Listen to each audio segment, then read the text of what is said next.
Hello everyone, let's drive and chat. I'm Sherelle Rose Green, for those of you who don't know me. And I decided to share my immigration story with those of you who are undocumented and you are worrying about what is going on right now. I just want to come and share my story to encourage y'all. And I'm pretty sure after you hear my story, a lot of y'all is going to be encouraged. People, I was a fugitive, all right? Running from immigration. I wasn't scared to talk, all right? As I told you guys, I came in the country at a very young age. I came on a visa and I overstayed my visa. Reason beyond my control. Because again, I was young. But it's a very scary situation when you're in a country and you're not documented. People take step of you. People treat you bad.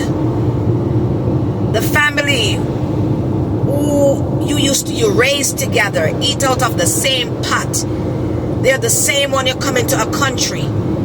And they're into a foreign country and they know you're not legal. They start to turn their back on you. They start to treat you bad. Let me tell you something. Be encouraged. I know it's hard. I got thrown out of houses. And I end up walking the streets of Sunrise with no place to go. I remember at the time I was doing my album, my gospel album called Better Days. And the first song I wrote on my album was Better Days Are Coming. I remember when I was walking the street of Sunrise, I only have $40. And I'm like, what am I going to do? So I went into a hotel and I explained my situation to the front desk. And she let me stay there for the night for the $40. I was just wondering where I was going to go the next day, but I know God is going to work it out, or God was going to work it out. So I end up in a homeless shelter. All right.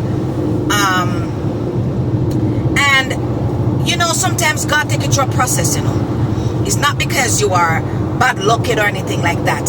Actually, when I'm thinking about it now, I'm blessed. I am blessed because my story is helping so many people across the world. All right. So I know a lot of y'all experience this situation now, the mass deportation. A lot of y'all are worrying and stuff like that. But let me tell y'all something. If God be for you, who can be against you? I tear down in faith every impossibilities that surrounds your breakthrough. And I stand with you. And believing that God is going to work it out. All right. You know, I remember every time I hear my door knock, I would tiptoe to look through the peephole, because every time I'm thinking it's immigration coming to get me. All right. And a lot of persons ask me, why did you went to jail? Why did you went to immigration? I wasn't scared to talk. All right, because immigration knew everything about me, because they're the one that gave me my green card, my citizenship today.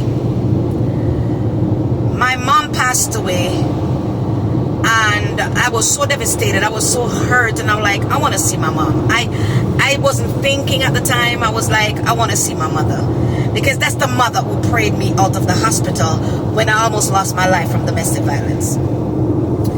So someone told me that someone can give me, you know, document and stuff like that. So I didn't think twice. So I got that, and that's what I was charged for. False information in obtaining a passport. And guess what, guys? The same passport that I was charged for is the same one I got today, legally. All right. It's not something that I'm proud of, but just walk a mile in my shoe. The mother that prayed my strength, the mother that prayed me out of the hospital, passed away, and I find it my only means in reaching her to say my last goodbyes. So I came back and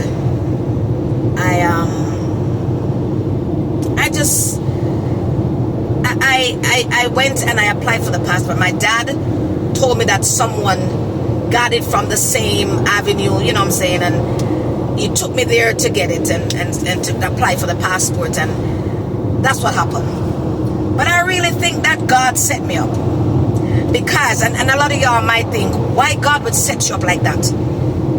God set me up for greatness, because if I didn't do all that stuff, I would not be legal today, because I'll be maybe still illegal, who knows. But God set me up. He allowed me to get caught, because he knew he was gonna turn it around for my good. So not every disappointment is bad. Some disappointment is for the good. Alright?